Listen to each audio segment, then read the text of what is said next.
Guys, watch this video till the end because this video will definitely going to make you learn speak English. In this video, you are going to be learn some more daily use phrases and vocabulary. So watch this video till the end without skipping. So without further ado, let's jump to the video.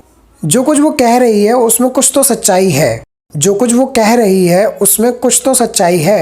There is some truth in what she is saying. There is some truth यानी कुछ तो truth है in what she is saying. जो वो कुछ कह रही है उसमें. There is some truth in what she is saying. सुबह से मैंने एक निवाला तक नहीं खाया. I have not eaten a morsel since morning. I have not eaten a morsel since morning. Have not eaten ये कौन सा टेंस है? प्रेजेंट परफेक्ट टेंस है. अगर आपकी भी टेंस में पकड़ कमज़ोर है तो आप हमारी प्लेलिस्ट चेक कर सकते हैं. ऑल टेंसेस करके प्लेलिस्ट का नाम है. आई बटन में लिंक दिया हुआ है, जाकर के सभी टेंसेस को देखना और सीक्वेंस में समझना. तो मैं कहा था I have not eaten a morsel since morning. I have not eaten a morsel since morning. Morsal का मतलब खाने का टुकड़ा, जिसको हम हिंदी में निवाला कहते हैं. नेक्स्ट इज वो तो एक छोटे से निवाले के ऊपर लड़ने लग जाते हैं. वो तो एक छोटे से निवाले के ऊपर लड़ने लग जाते हैं. लड़ने लग जाते हैं, लग जाते हैं. ये एक्सप्रेशन हम कैसे बनाएंगे? इसको हम बनाएंगे स्टार्ट से. ठीक है, किससे? स्टार्ट से. They start fighting. ठीक है, they start fighting over a morsel of food. Over a morsel of food. Over किस लिए लगाया? के ऊपर. अ मोर्सल ऑफ फूड यानी खाने के टुकड़े के ऊपर. मेरे से लिखवा लो कि वो तुमसे शादी नहीं करेगी. मतलब कि मुझसे लिख के ले लो कि वो तुमसे शादी नहीं करेगी. Mark my words. Mark my words मेरे से लिखवा लो या मुझसे लिख के ले लो. Mark my words she will not marry you. Mark my word तब यूज़ करते हैं जब आप बहुत ज़्यादा श्योरिटी के साथ बोलते हैं. आप बहुत ज़्यादा श्योर होते हैं तभी बोलते हैं कि मेरी बात को लिख के ले लो, मैं लिख के दे देता हूँ. Mark my words she will not marry you. Mark my words she will not marry you. मेरे से लिखवा लो, वो तुमसे शादी नहीं करेगी. मेरी बात लिख के ले लो, वो तुमको एक दिन धोखा देगा. यानी मैं लिख के दे देता हूँ कि वो तुमको एक दिन धोखा देगा. Mark my words he will deceive you one day. Mark my words he will deceive you one day. Deceive मतलब होता है धोखा देना.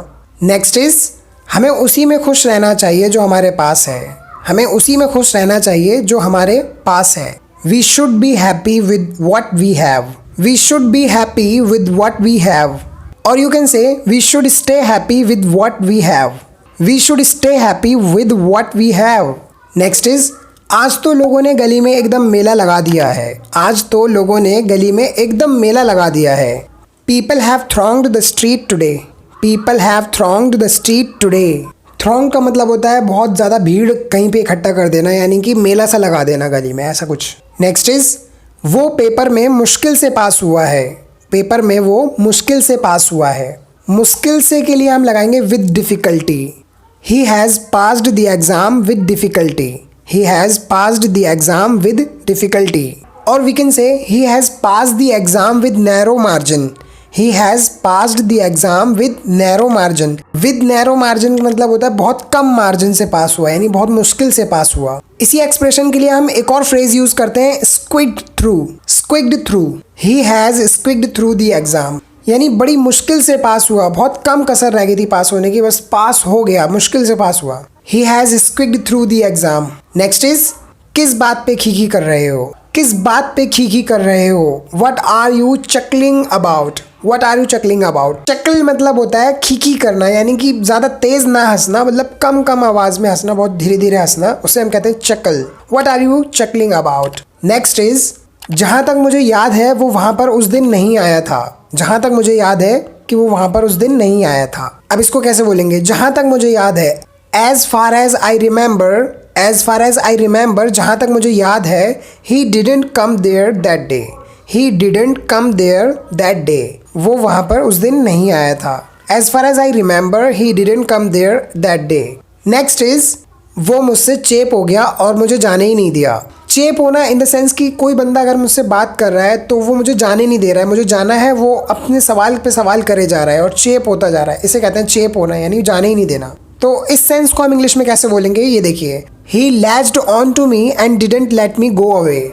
लैच्ड ऑन टू ये एक फ्रेजल वर्ब है जिसका मतलब होता है चेप होना. तो इसको इंग्लिश में हम ऐसे बोल सकते हैं, to stay closer to someone और समथिंग. तो जब भी आपको कभी चेप होना वर्ड यूज़ करना है तो आपको लैच्ड ऑन टू यूज़ करना है. ठीक है. How you can say he latched on to me and didn't let me go away. मुझे आखिर में पल्ले पड़ने लगा कि वो क्या कह रहा था. मुझे आखिर में पल्ले पड़ने लगा कि वो क्या कह रहा था। पल्ले पड़ने के लिए भी हम लैच्ड ऑन का यूज़ करते हैं, ठीक है। I finally latched on to what he had been saying. I finally latched on to what he had been saying. Had been saying ये कौन सा टेंस है? Past perfect continuous.